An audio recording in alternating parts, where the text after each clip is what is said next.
Welcome to the Scientific Sense podcast, where we explore emerging ideas from science, policy, economics, and technology. My name is Gill Eapen. We talk with world's leading academics and experts about their recent research or general areas of topical interest. Scientific Sense is an unstructured conversation with no agenda or preparation. We cover a wide variety of domains where new discoveries are made and new technologies are developed on a daily basis. We are most interested in how new ideas affect society and help educate the world how to pursue a rewarding and enjoyable life rooted in science, logic, and information. We seek knowledge without boundaries or constraints and provide unedited content of conversations with researchers and leaders who love what they do. A companion blog to this podcast can be found at scientificsense.com, and this podcast is available on over a dozen platforms and directly at scientificsense.net. If you have suggestions for topics, guests, and other ideas, please send them to info@scientificsense.com, and I can be reached at gill@eapen.info.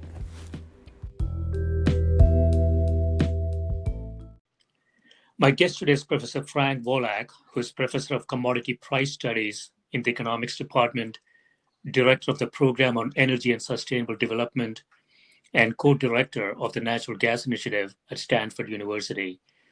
Professor Wolak has worked on the design and regulatory oversight of the electricity markets internationally, throughout Europe, Australia, Asia, Latin America, and Africa.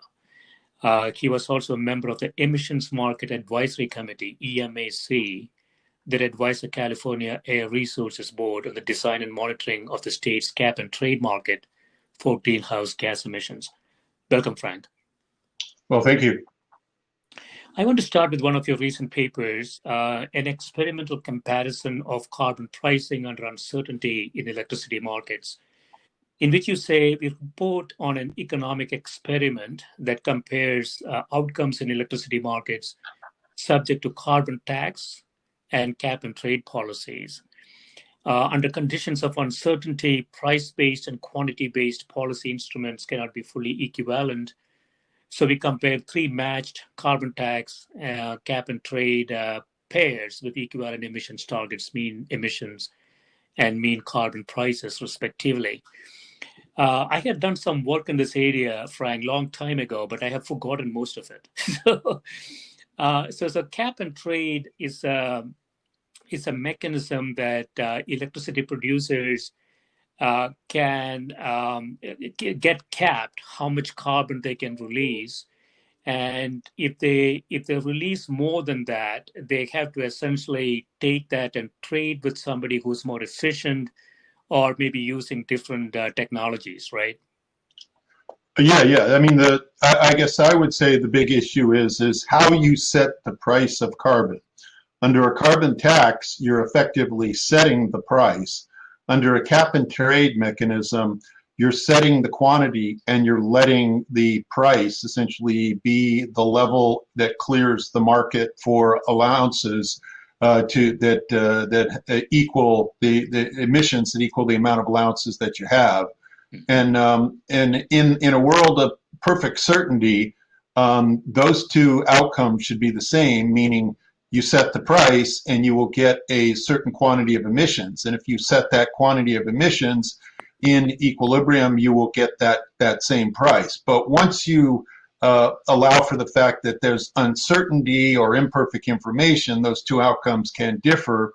And that was really the purpose of our experiment, was to try to understand, is there something we can learn from the difference in these two mechanisms? And it turned out that at least there was. Okay, so these are two alternative mechanisms. So carbon tax is sort of a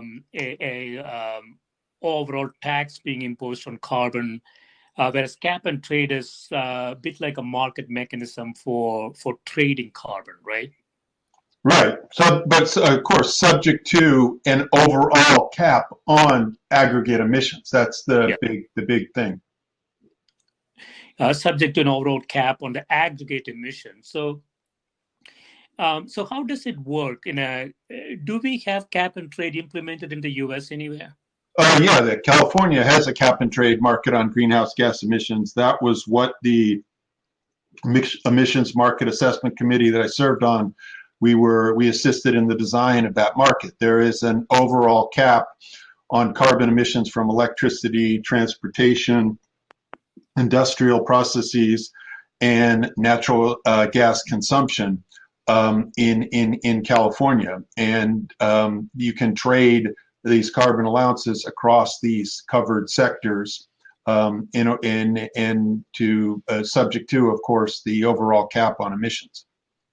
So how is that divided up between producers of electricity? So if the objective is to keep aggregate emissions to some level, you have to take that and then kind of divvy it up to different producers, right? How does it work?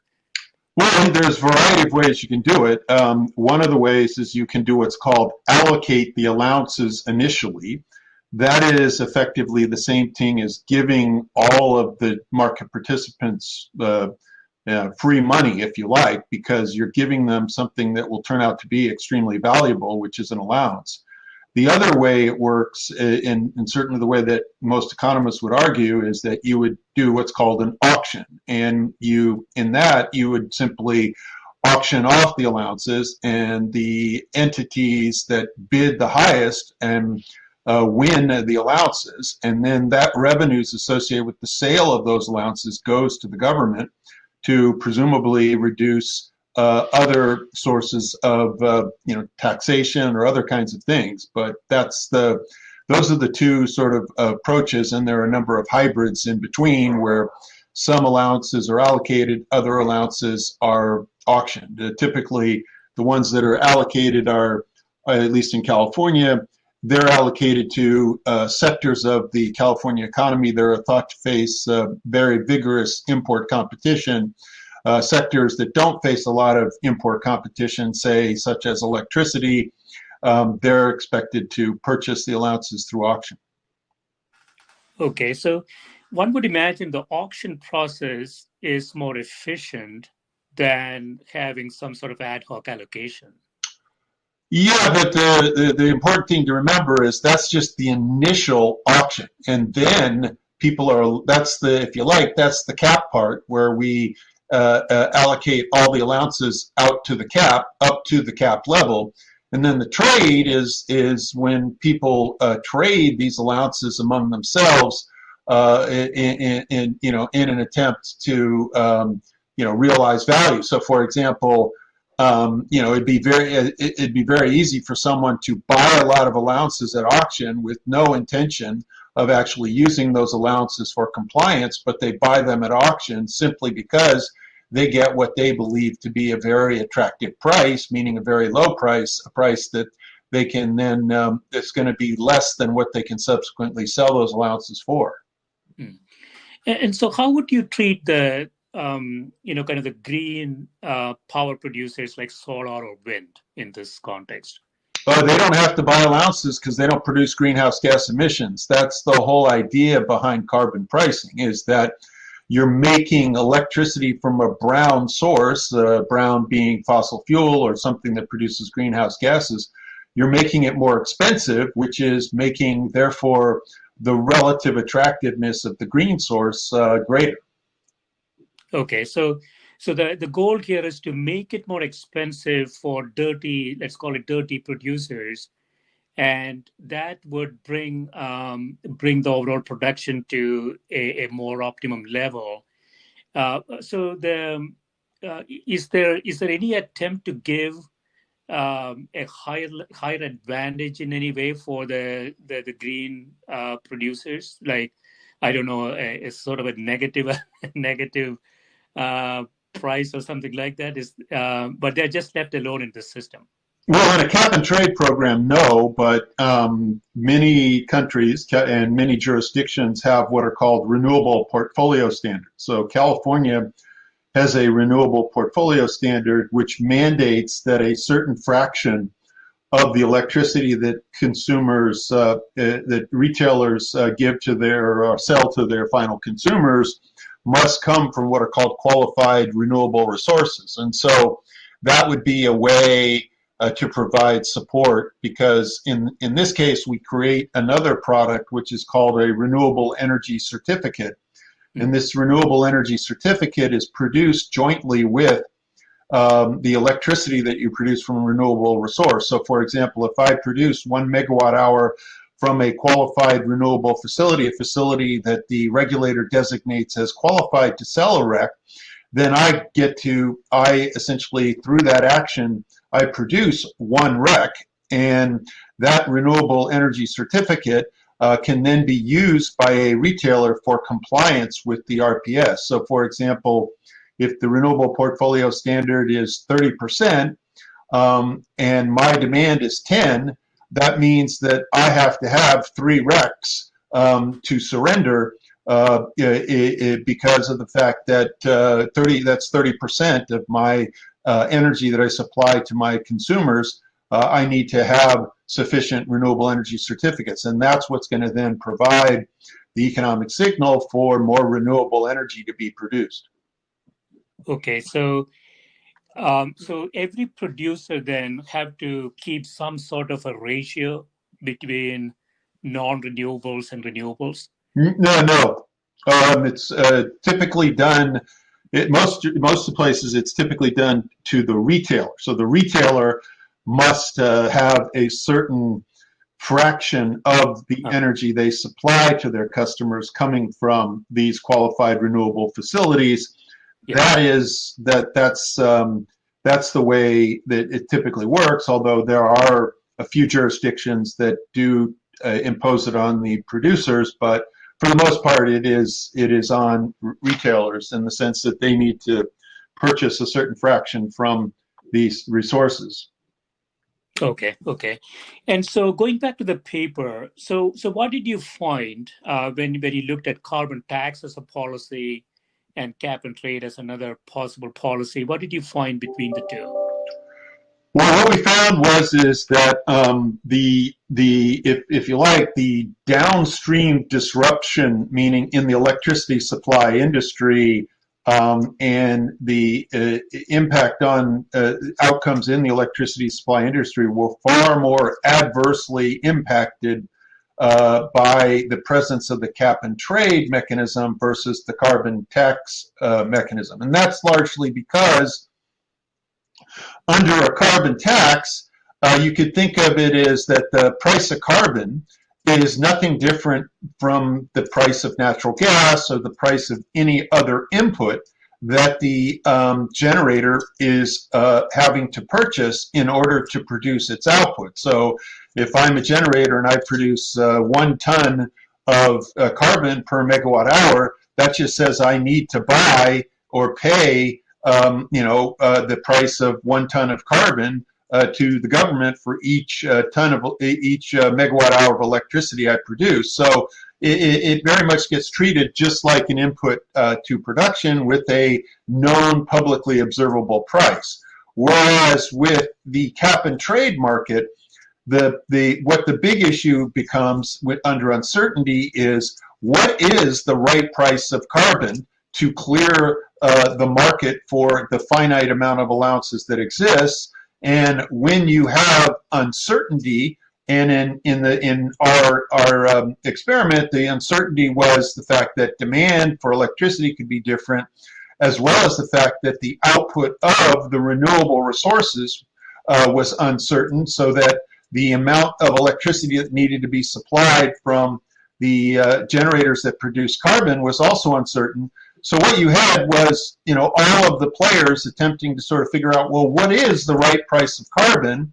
And the interesting thing about markets is that market prices in the electricity industry or any other industry typically get set by the highest cost producer necessary to serve demand. And so what you get is if you like, the entity with the most pessimistic sorts of forecasts about the price of carbon sets the price, which means you're setting a price of electricity that's much, much higher because that individual has the very pessimistic price of carbon. The ones with less pessimistic prices, their offers are lower than the highest offer that's accepted to serve demand. So what we get is significantly higher market clearing prices for electricity, higher profits for generators in the cap and trade versus for the carbon tax. Mm. So this is the California market specifically, right? So do you think these observations could be different in different markets? I don't think so, given that this is what the people that are playing. We're doing an experiment with students, and the good news is most of them are Stanford students, and there are Stanford students from all over the world. So and we give them strong incentives to try to make as much money in our game as possible. We effectively tie the payments in our game to the actual payments that we give them in real dollars. So, I mean, I think this is a pretty standard, is likely to be fairly robust result, just because of the mechanism that I described, in the sense that with the carbon tax, it's pretty much just like the price of any other input you buy, whereas with cap and trade, you have this issue of tremendous disagreement among players, and for good reason, about the actual right price of carbon, because the right price of carbon depends upon the evolution of things in the future that no player knows. Mm. And the uncertainty, as you mentioned, I would imagine this will also reduce investments. Yeah, that's one of the things I make students in my courses on environmental economics repeat every single day is the goal of climate policy is a stable, predictable price of carbon into the distant future, because that's what's going to get people to invest in green as opposed to brown sources of energy. If the price of carbon is extremely volatile, that's not a good signal for people to decide to invest in green versus brown, because it could be the case that that price of carbon, goes through the floor. It's sort of like the issue that we have in the United States with the price of gasoline, is that it at least historically has been very volatile. And so, when the price of gasoline in California is $5, yes, people would like to buy that electric vehicle, or they drive the very fuel efficient car they own, but then the price crashes down to probably $2 a gallon, and they drive the less fuel efficient car, they buy the bigger gasoline powered vehicle. You want that stable price of, if you like, that's going to cause them to say, no, I'm not going to buy that very fuel inefficient car because I know the price is never going to get below some level to make that worth my while. So I want to go into another paper that you have in this area entitled Expecting the Unexpected, Emissions Uncertainty and Environmental Market Design. You say that we study potential equilibria in California's cap and trade market for greenhouse gases based on information available before the market started. And you say we find large ex-ante uncertainty in business as usual emissions and in the abatement that might result from non-market policies. So this is sort of the same finding, right, as we were discussing before? Yeah, I guess the way that I would say it is that the part of the motivation for doing the experiment that we just discussed was the results of this research. So as part of the Emissions Market Assessment Committee, we were asked to do a sort of stress test of the California market.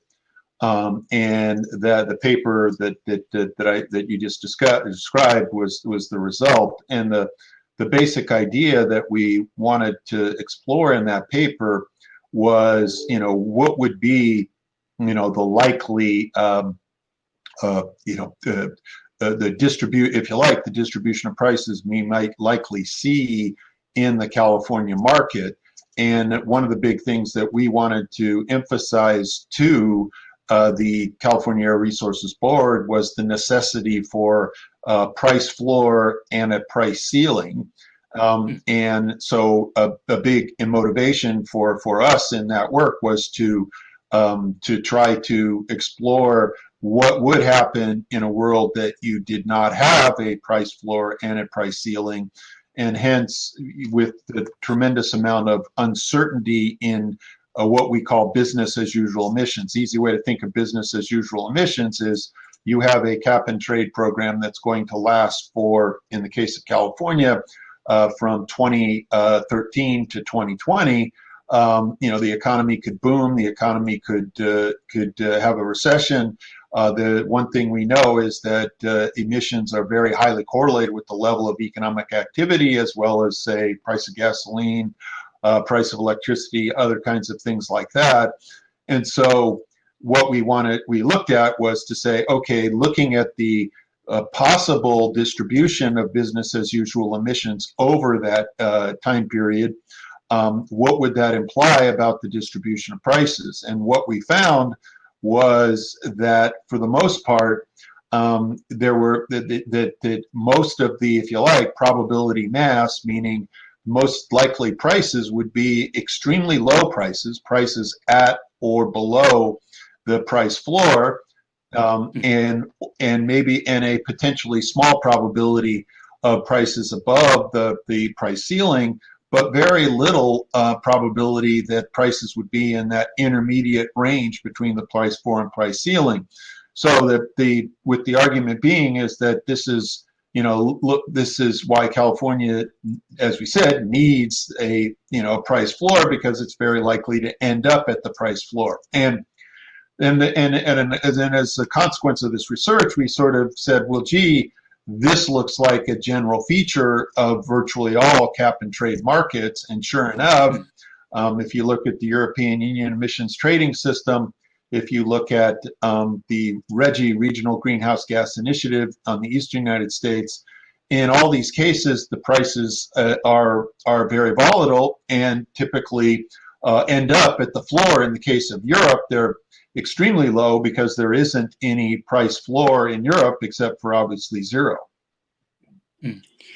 Yeah, I mean, so it's if I understand this correctly, Frank, the cap and trade creates a lot of volatility, a lot of uncertainty, and so bringing a floor and a ceiling reduces that, but it sort of impedes then with with the original design from a market perspective, right? Well, I wouldn't say so. I mean, the one thing that I think that we can be pretty assured of, the way that I like to explain it to people, is the one thing that we know about the social cost of carbon is that it's extremely uncertain, and the only thing we know with certainty is it's positive.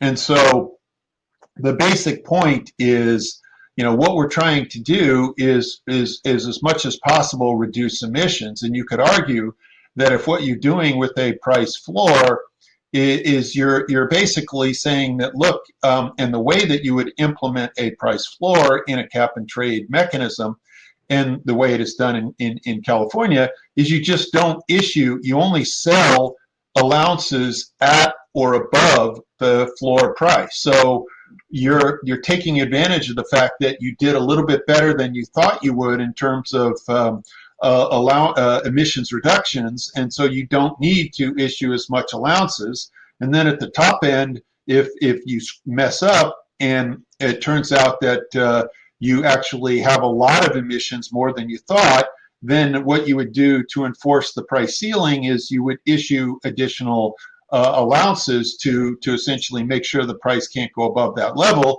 I think in my view, I think that's being consistent with the primary goal of a of climate policy that we just discussed, which is a stable, predictable price of carbon into the distant future.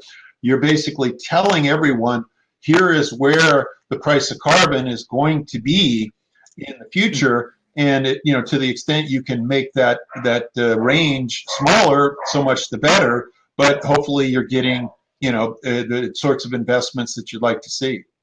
Right. Frank, we'll take a quick break. When we come back, we'll talk about the wholesale market and transmission planning. Okay, sure.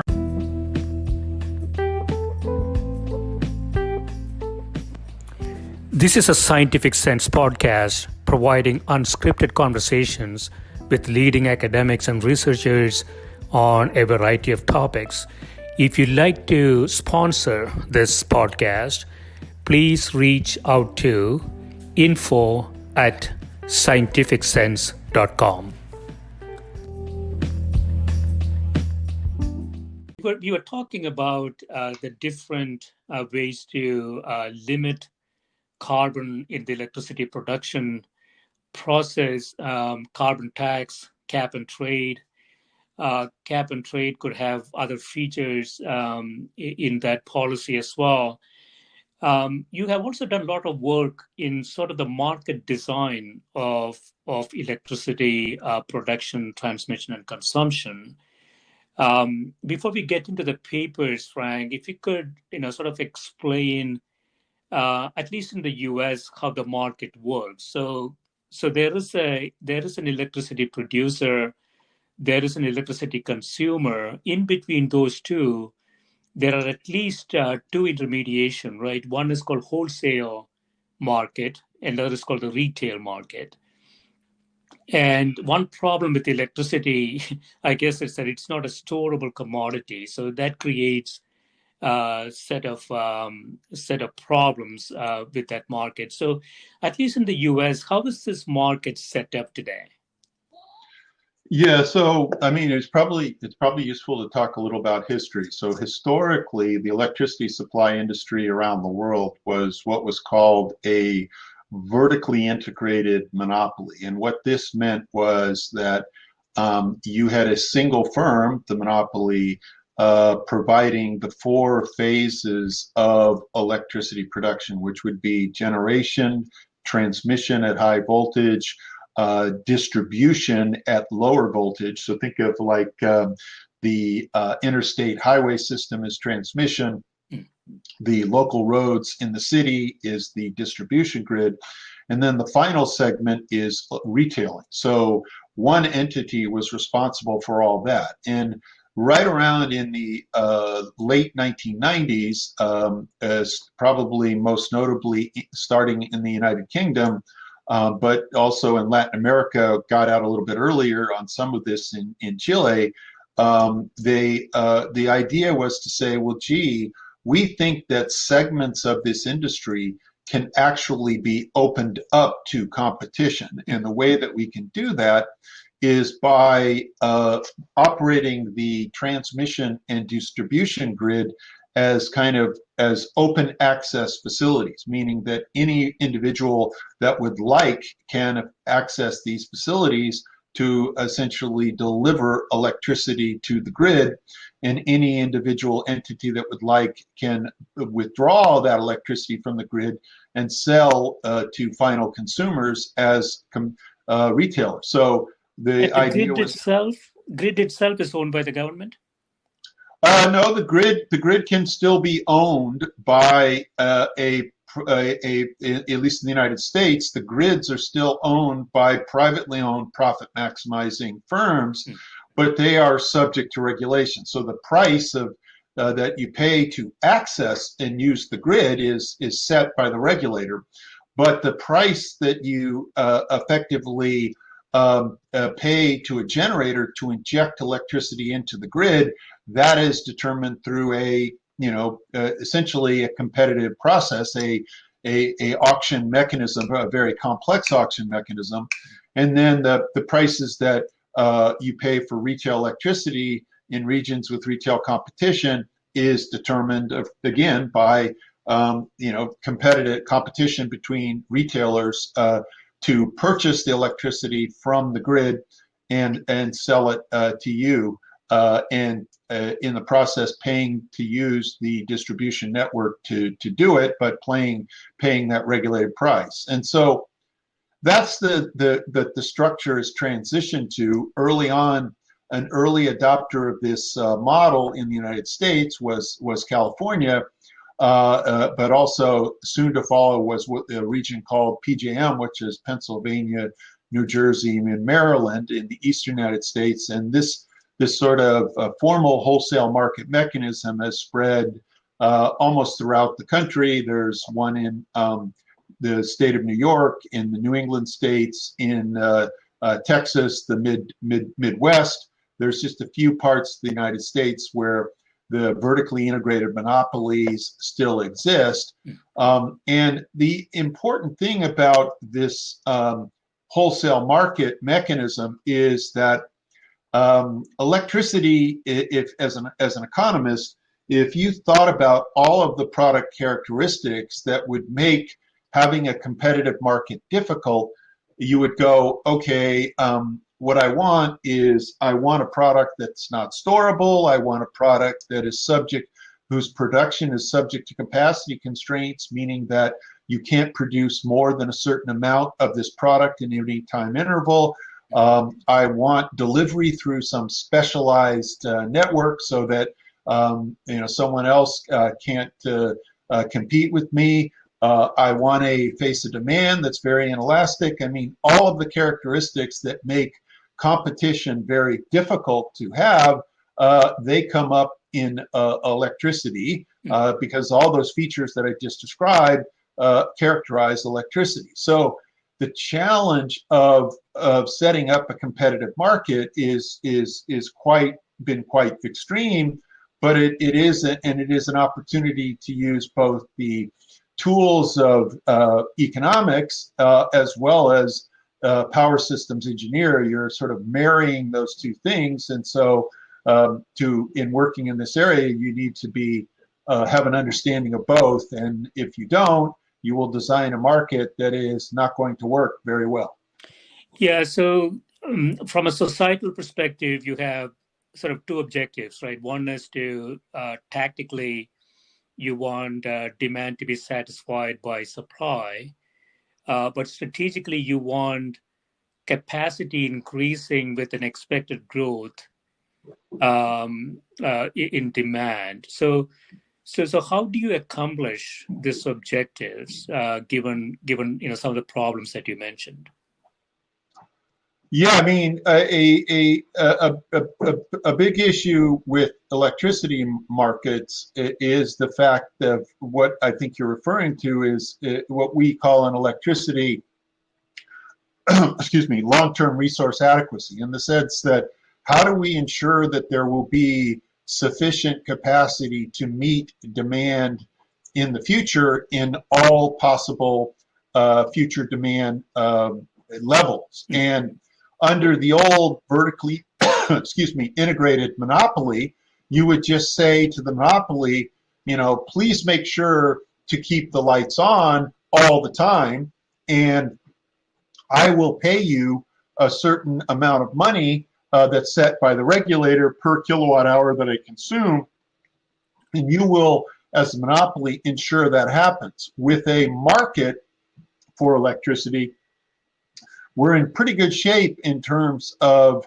how do we actually operate the system, but figuring out how to get sufficient generation capacity built to keep up with demand growth has certainly been a challenge, and there have been a variety of mechanisms that have been put in place, and some work better than others.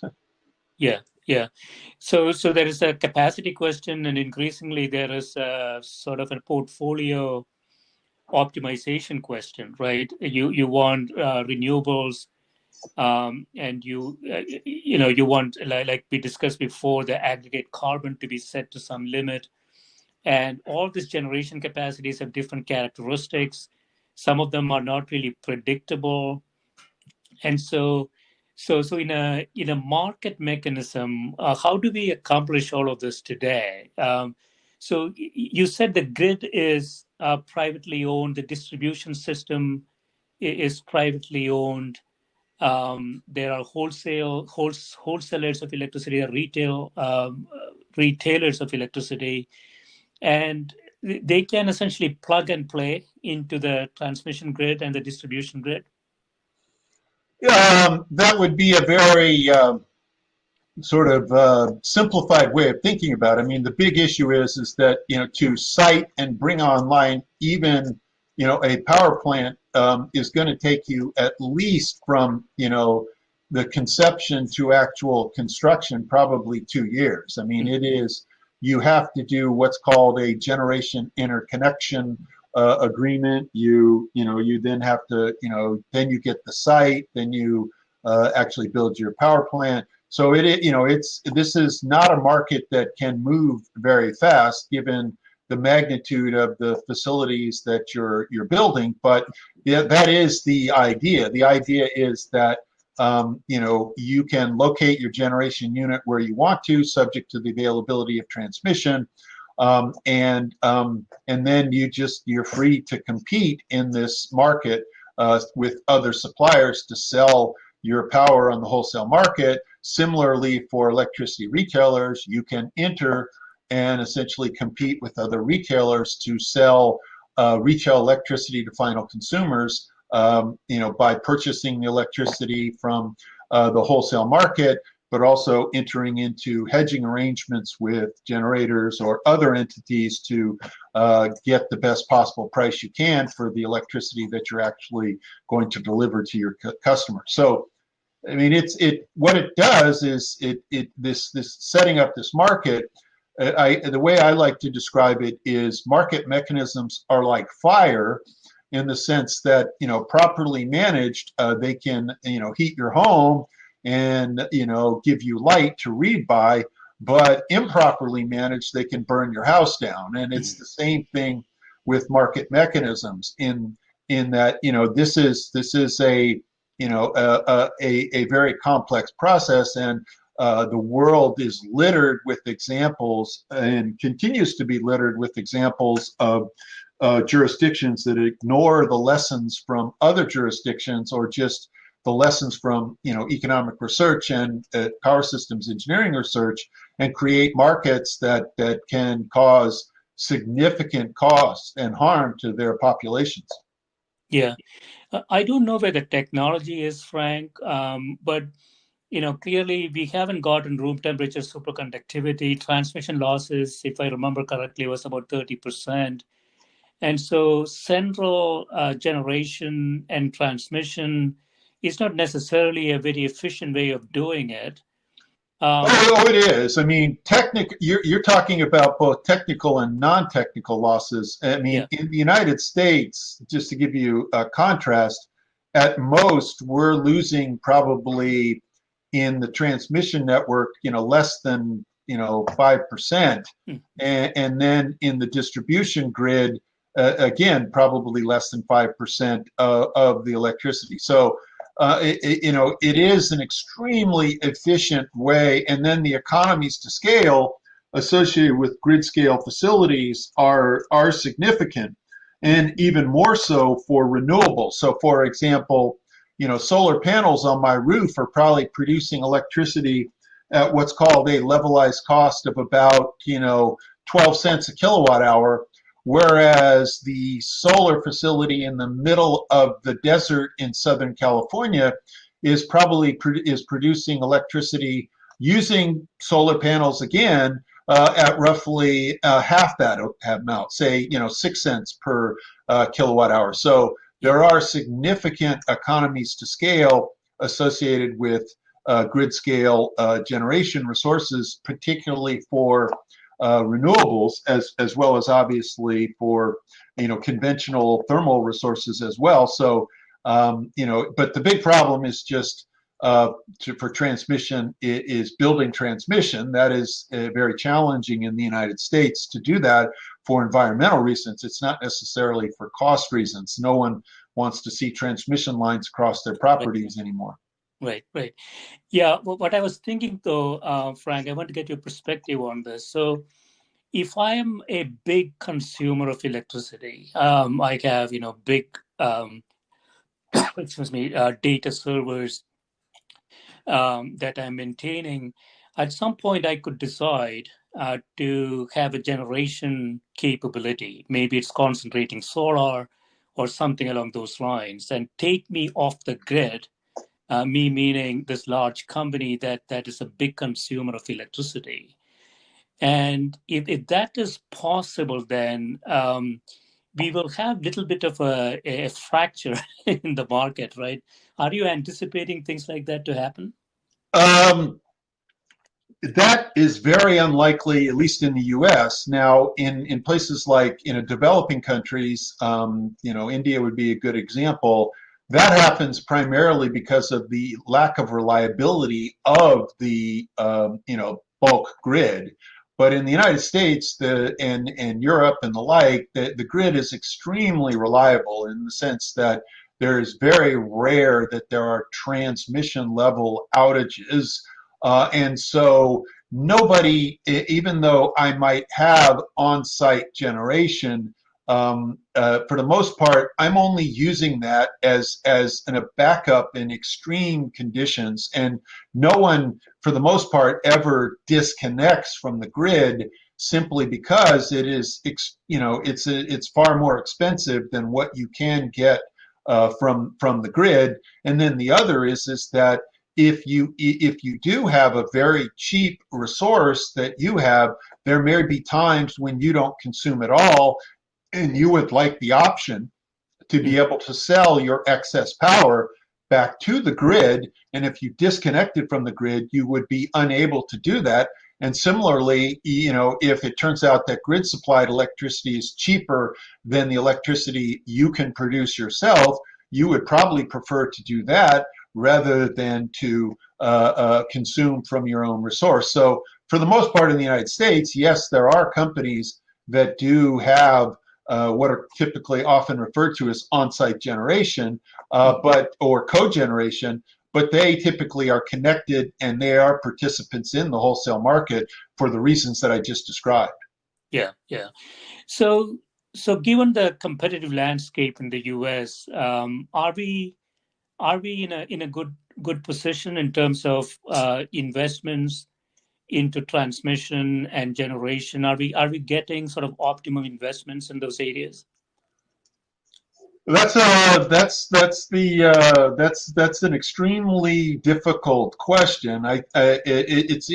Because I mean it requires sort of what is optimal. And the big point that I would make in terms of thinking about, and one of the points that I try to make is, in the language of economics, we are in what's called a second best world. And what a second best world means is that we can't necessarily, I guess the way I would describe it is that we're not a social planner. And so what we can, and we can't, and we don't have perfect information. So it's very difficult for us to implement what would be, if you like, the efficient solution, assuming that we have perfect information and perfect foresight about the future. But what it means is that in terms of the world we're actually living in, is the way I like to explain it is we have the choice between an imperfectly competitive market and an imperfectly regulated industry. And the vertically integrated regime was an imperfectly regulated industry. The wholesale market is an imperfectly competitive market. And transmission serves a very different role in those two worlds, which means that you could potentially have very different, if you like, optimal transmission planning policies for the vertically integrated regime versus the wholesale market regime. To just take a very simple description, a transmission upgrade in the vertically integrated regime increases, if you like, the can essentially improve this imperfectly imperfect regulatory process by the fact that you're reducing the cost, hopefully, that the vertically integrated utility incurs to serve its demand.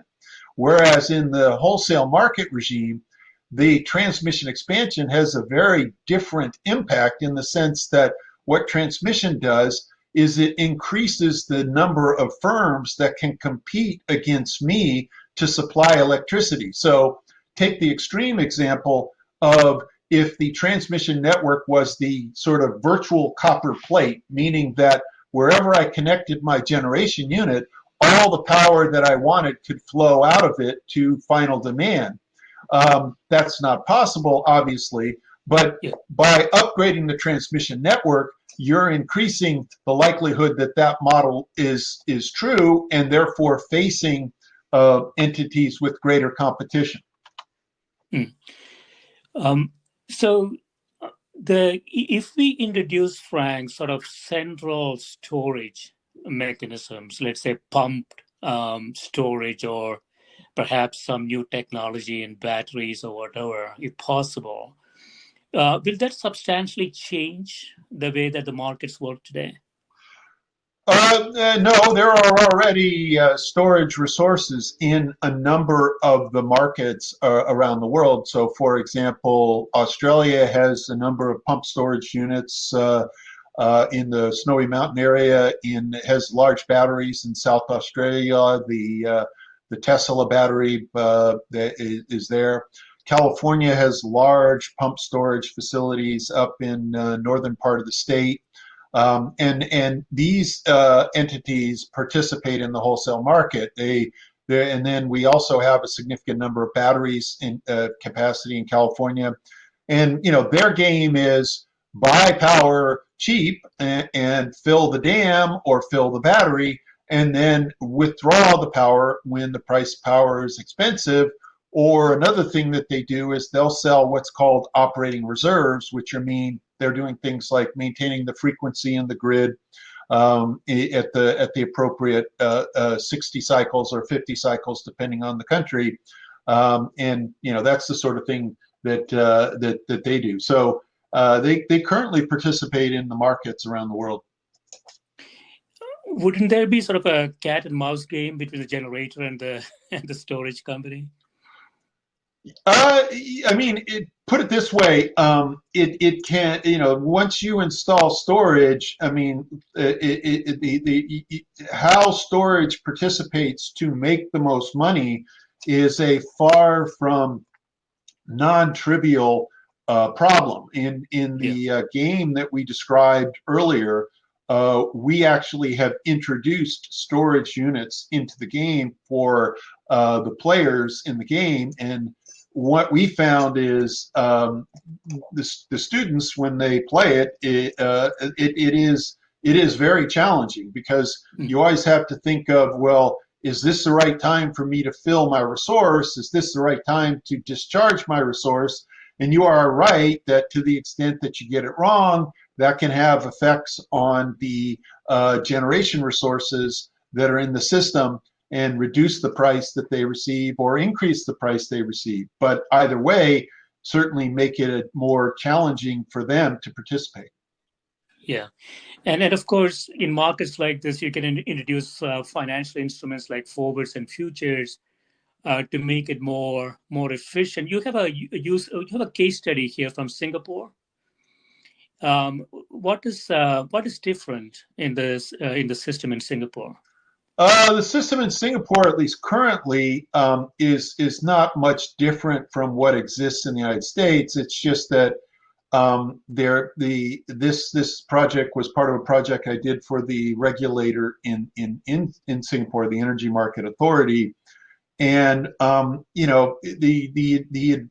big advantage of what that project, at least to me, showed is the tremendous benefits that they realized from setting up and fostering a liquid forward market for electricity, and that's simply because the short-term price in Singapore is quite volatile, because they are a thermal electricity, meaning most of their electricity is produced from natural gas, and they have volatile prices. And so the presence of this financial market has two benefits. First, it allows a potential entrant into electricity retailing to purchase a purely financial hedge against future wholesale prices and compete against the firms that own generation units to sell retail electricity.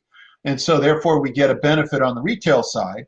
And then the fact that these hedges have been sold and are typically held by the generation unit owners to the counterparties to the hedges that are sold to these purely financial retailers, the fact that they have these hedges makes them behave more competitively in the short-term market, reduce price volatility, reduce average wholesale prices. So the big key takeaway, at least from that research, is that in a market such as electricity, which is really a just-in-time market, meaning you got to meet demand and supply at every instant in time, you want to have virtually all of your demand hedged. And if you do, the market will perform much better for consumers.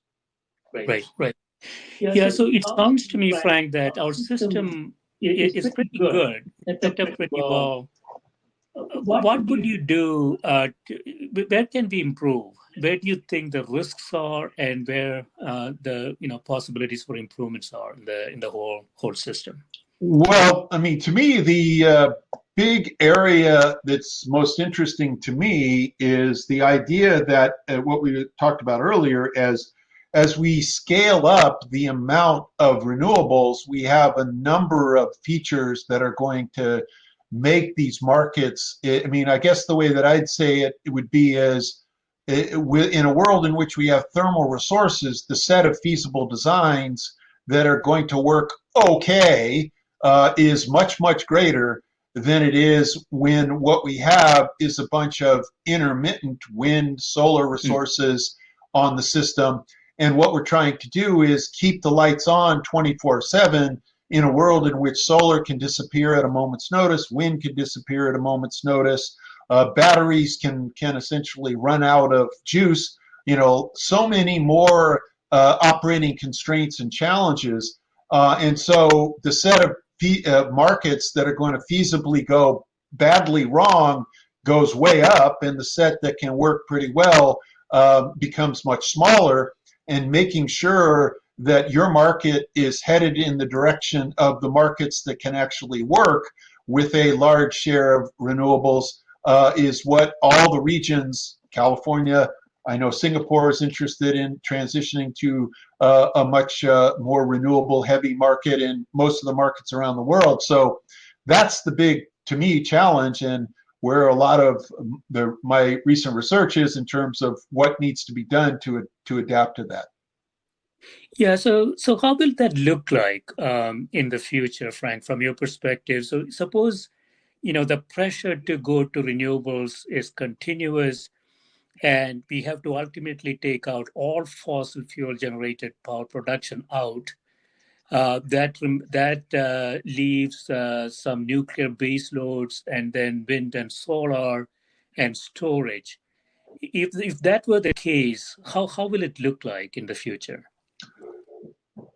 Well, certainly short-term prices should be much more volatile, and the second should be is folks should be it really is, we need many more financial instruments in the market to allow people to hedge the risks that they face. So let's take a simple example is I would like to finance a battery investment. A battery requires a large upfront payment to install the battery, say, but once I install the battery, I make my money off the buy low, sell high strategy. Well, I am a solar resource. If I have sold, say, forward a certain amount of energy each hour of the day at a fixed price, I face a significant quantity risk on my ability to deliver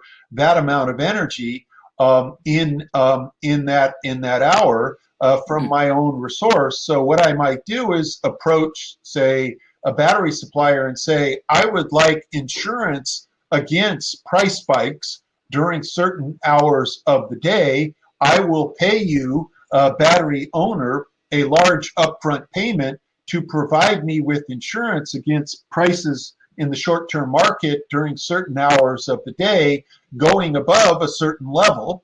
And what the battery owner does is operates their battery to ensure that that doesn't happen, so that it can keep as much as the money that it has got in that upfront payment that was used to finance the battery investment.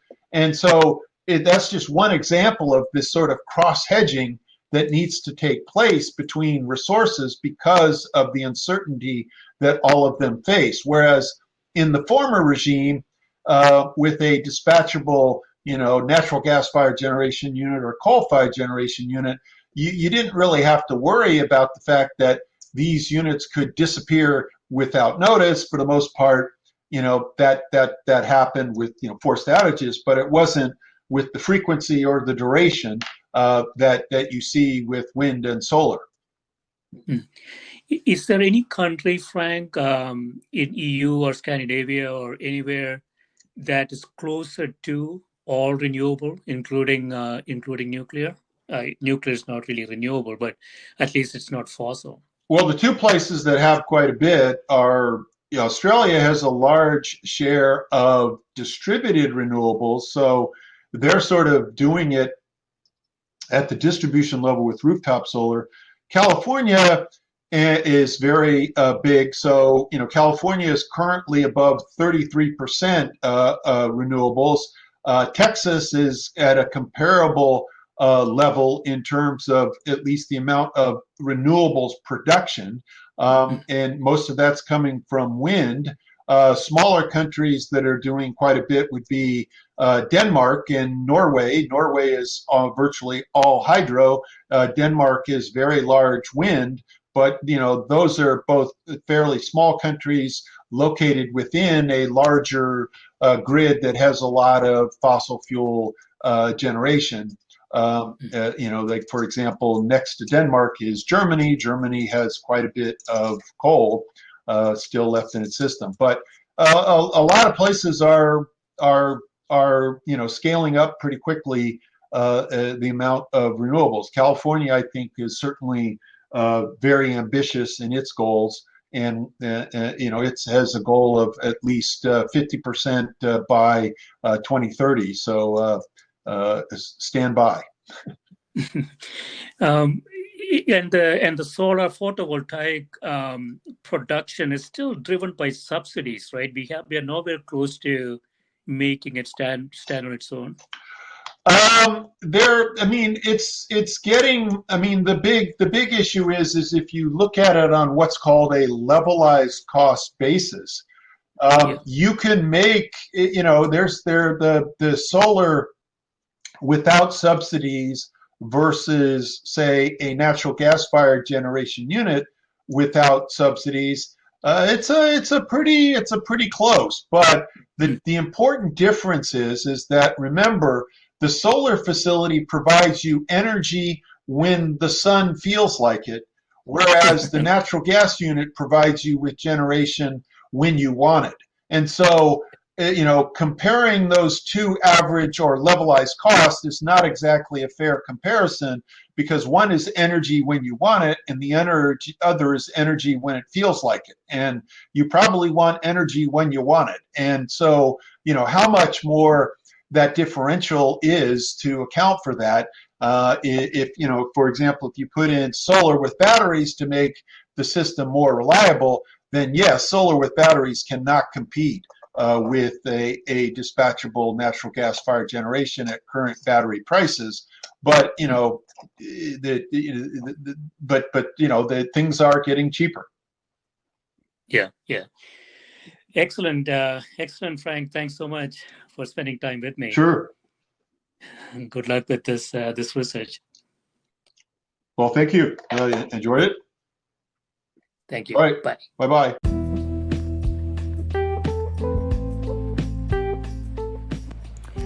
This is a Scientific Sense podcast providing unscripted conversations with leading academics and researchers on a variety of topics. If you'd like to sponsor this podcast, please reach out to info@scientificsense.com.